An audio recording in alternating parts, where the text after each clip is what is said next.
गायनारे प्रधानमंत्री नरेंद्र मोदी को देखि हठात कांदी पकाइले जणे वृद्धा आ मोदी को मुंड को छुई देले आशीर्वाद।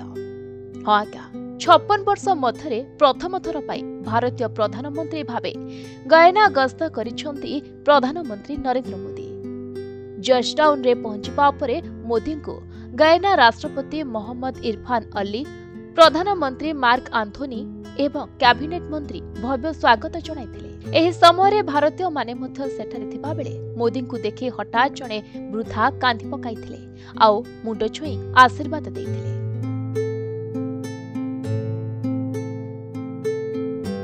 तेबे गस्त समय प्रधानमंत्री मोदी द्वितीय भारत कारिबियान शिखर सम्मेलन में जोग देइथिले एवं 15 जणिया कारिबियान कम्युनिटीर नेता मानकु भेटिथिले। मोदी एवं गुयानार राजधानी जॉर्ज टाउन रे प्रतिनिधि स्तरीय आलोचना करा जायछि।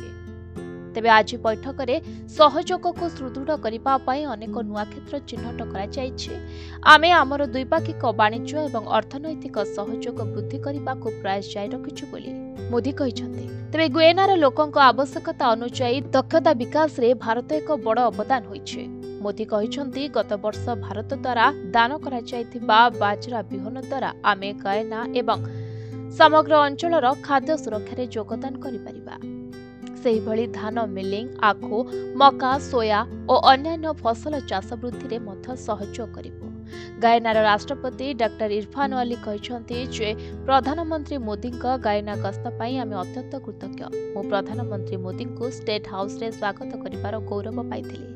आमर आलोचना केवल फलप्रद होई नथिला बरं द्विपाक्षिक संपर्क को सुदृढ़ करबा एवं आंचलिक और विश्वस्तरीय चिंता गुड़िकर सहयोगी भाव में समाधान करबा पई आमर अंशदार प्रतिबद्धता को मध्य सुदृढ़ करिथिला। ब्यूरो रिपोर्ट प्रतिदिन टीवी।